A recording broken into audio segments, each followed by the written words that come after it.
ಮಹಾರಾಷ್ಟ್ರದ ಮುಖ್ಯಮಂತ್ರಿ ದೇವೇಂದ್ರ ಫಡ್ನವೀಸ್ ಅವರು ಸರ್ಕಾರದ ದೊಡ್ಡ ನಿಯೋಗದ ಜೊತೆಗೆ ಸ್ವಿಟ್ಜರ್ಲೆಂಡ್ನ ದಾವೋಸ್ಗೆ ಹೋಗ್ತಾರೆ. ಅಲ್ಲಿ ನಡೀತಾ ಇರುವಂತಹ ವರ್ಲ್ಡ್ ಎಕನಾಮಿಕ್ ಫೋರಂನಲ್ಲಿ ಅವರು ಮಹಾರಾಷ್ಟ್ರದಲ್ಲಿ ಹೂಡಿಕೆಗೆ ಒಪ್ಪಂದಕ್ಕೆ ಸಹಿ ಹಾಕ್ತಾರೆ. ಯಾರ ಜೊತೆ? ಯಾವ ದೇಶದ ಕಂಪನಿಯ ಜೊತೆಗೆ? ಭಾರತದ ಕಂಪನಿಗಳ ಜೊತೆಗೆ, ಅದು ಮುಂಬೈನ ಕಂಪನಿಗಳ ಜೊತೆಗೆ. ಈ ತಮಾಷೆ ಇಷ್ಟಕ್ಕೆ ಮುಗಿಯೋದಿಲ್ಲ. ಅವ್ರು ಸಹಿ ಮಾಡಿದಂತಹ 3 ಕಂಪನಿಗಳಲ್ಲಿ ಒಂದು ಲೋಧಾ ಅನ್ನುವಂಥ ರಿಯಲ್ ಎಸ್ಟೇಟ್ ಕಂಪನಿ. ಇದು ಯಾರ್ದು ಗೊತ್ತಾ? ಮಹಾರಾಷ್ಟ್ರದಲ್ಲಿ ಇದೇ ಫಡ್ನವೀಸ್ ಸರ್ಕಾರದಲ್ಲಿ ಸಚಿವರಾಗಿರುವಂತಹ ಮಂಗಲ್ ಪ್ರಭಾತ್ ಲೋಧಾ ಅನ್ನೋರ್ದು.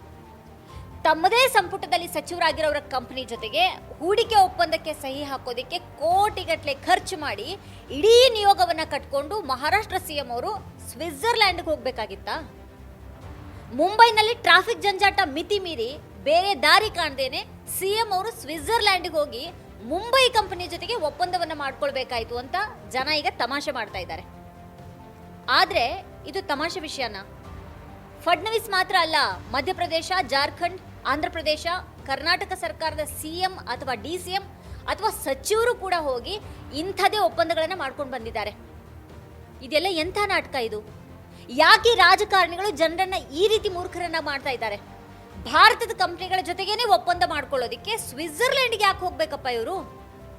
ಆಯ್ತು, ಈ ಹಿಂದಿನ ವರ್ಷಗಳಲ್ಲಿ ಅದೇ ದಾವೋಸ್ಗೆ ಹೋಗಿ ಇವರೆಲ್ಲ ಸೈನ್ ಮಾಡಿ ಬಂದಂತ ಒಪ್ಪಂದಗಳೆಲ್ಲ ಇವತ್ತೇನಾಗಿವೆ? ಅದರಲ್ಲಿ ಎಷ್ಟು ಹೂಡಿಕೆ ಬಂದಿದೆ? ಎಷ್ಟು ಉದ್ಯೋಗ ಸೃಷ್ಟಿಯಾಗಿವೆ?